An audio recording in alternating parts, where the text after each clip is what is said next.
আল্লাহ নবী বলেন তিন শ্রেণীর মানুষ কখনো জান্নাতে যাবে না।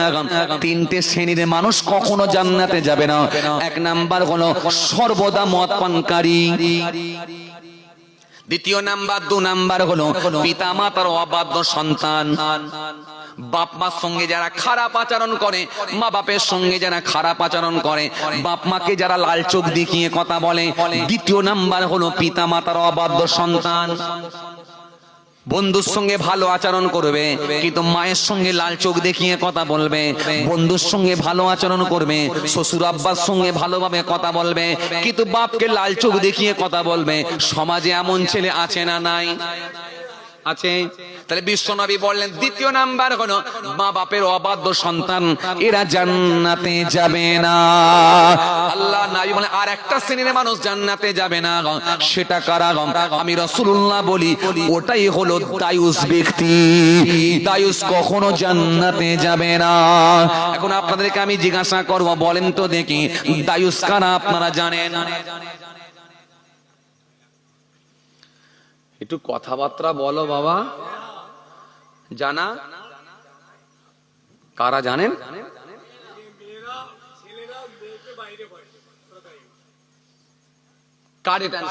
এক কথাই উত্তর, এক কথাই উত্তর, বেশি লম্বা চওড়া না করে এক কথাই উত্তর। যে ঠেলে বার করতে, তাই তো, বাইরে পাঠিয়ে দেয়, এক কথাই উত্তর। শুনছেন আপনারা?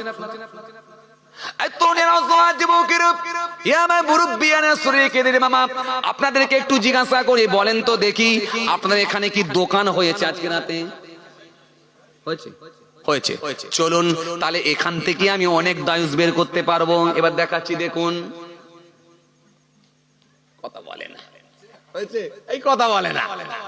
যে বাপটা এখানে বসে আছে গালে সাদা দাড়ি নিয়ে, ঘাড়ে রুমাল দিয়ে, সুন্দর টুপি পরে, গায়ে জুব্বা পরে এখানে বসে আছে, ওই বাপটার 16 বছরের মেয়ে যদি বাদামের দোকানে চলে যায়, ওই বাপটার 16 বছরের মেয়ে যদি ফুচকার দোকানে চলে যায়, ওই বাপটার 16 বছরের মেয়েটা যদি পাঁপড়ের দোকানে গিয়ে যদি পরপুরুষের সঙ্গে দাঁড়িয়ে দাঁড়িয়ে হাসি ঠাট্টা দেয়, গাল পালিশ, ঠোঁট পালিশ, নাক পালিশ, যত রকমের পালিশ মালিশ লাগিয়ে দিয়ে যদি ওই বাদামের দোকানে দাঁড়িয়ে দাঁড়িয়ে আড্ডা দেয় আর গল্প করে, গল্প জুড়ে দেয় প্রতিবেশী যুবকের সঙ্গে, ওই বাপটা এখানে বসে বসে ওয়াজ শুনবে, দাঁড়িয়ে আছে, টুপি আছে, নামাজ আছে, রোজা আছে, কিন্তু কিয়ামতের ময়দানে ওই বাপটাই দায়ুস ব্যক্তি হিসেবে চিহ্নিত হবে।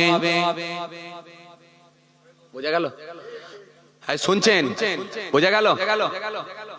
যে স্বামীটা বাড়িতে দেখবেন 20 ইঞ্চি টিভি লাগিয়ে দিয়েছে, টিভি এখন আবার নতুন করে লাগাচ্ছে এলসিডি।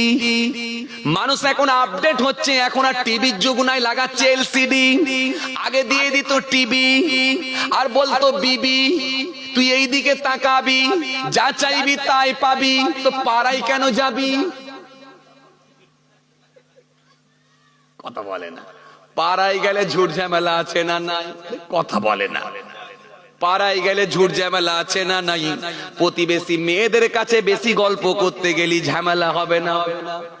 স্বামীকেও সামাল দিতে হয়, কথা ঠিক কিনা? আরে কথা বলে না। হবে। এই জন্য মেয়েটা কোথায় থাকবে? ঘরে থাকবে, ঘরে রাখার ব্যবস্থা করে দিয়েছে।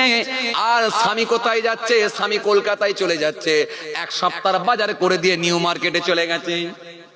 বিবিকে একটা টিভি জুড়ে দিয়ে চলে গেছে, বলছে এই দিকে তাকাবি, ঘরেই থাকবি। বিবি এখন ওই দিকে তাকাচ্ছে, মাগরিবের নামাজ পড়ুক আর নাই পড়ুক, মাগরিবের পর থেকে এবারে টিভি পর্দায় বসে আছে। ছোট্ট একটা 1.5 বছরের ছেলেকে ফিটার খাইয়ে দিয়ে ঘুম পড়িয়ে দিয়ে ভালো করে টিভির পর্দার দিকে তাকিয়ে আছে। টিভির পর্দার দিকে যখন তাকিয়ে আছে, ওই মেয়েটা এবারে যখন দিচ্ছে সিরিয়াল, খালি মাঝে মাঝে ভাবছে আমি কবে হব ভাইরাল।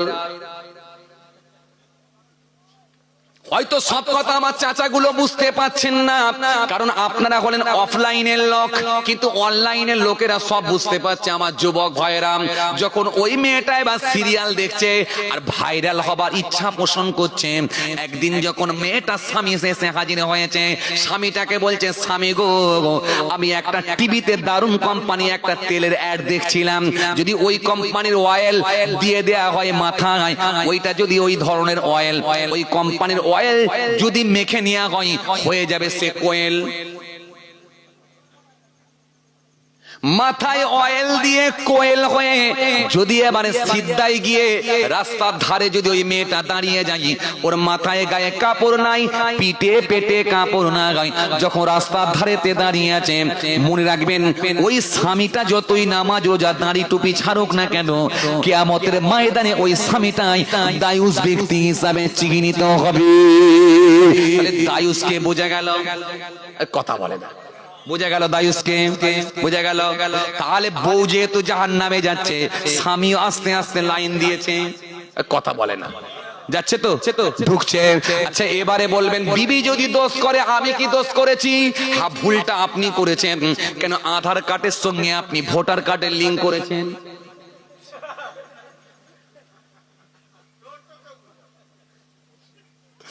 এই কথা বলে না, লিংক করেননি আপনি, করেছেন তো? আর ডবল ডোজের ভ্যাকসিন নিয়েছেন তো, বুস্টার নিয়েছেন, তাহলে বুঝতে সমস্যা হবে না, বুঝতে পারবে। কেন আপনারা জানেন আমি কাহিনী মেরে জলসা করতে পারি না, আমি যা বলি একটা একটা করে কোরআন আর হাদিস আর বাস্তব চিত্র তুলে ধরে মিলাই, আপনারা জানেন। এবার আপনাকে আমি জিজ্ঞাসা করব, ভুলটা আপনি করেছেন। কেন? আধার কার্ডের সঙ্গে ভোটার কার্ডের লিংক করেছেন, আর আধার কার্ডের সঙ্গে আপনি মাঝে মাঝে আধার কার্ডের সঙ্গে রেশন কার্ডের লিংক করেছেন। ফিঙ্গার প্রিন্ট মেরে দিয়ে আপনি কন্ট্রোল অফিস থেকে গম তুলে নিয়ে এসেছেন, আনেননি? না বলেন না কিছু মিলছে তো? তাহলে ওই যে কন্ট্রোল অফিস থেকে গম তুলে নিয়ে এলেন, চাল তুলে নিয়ে এলেন, আর বুকটা চাপে স্লিপচি আছে কেন? পোকা উড়ছে।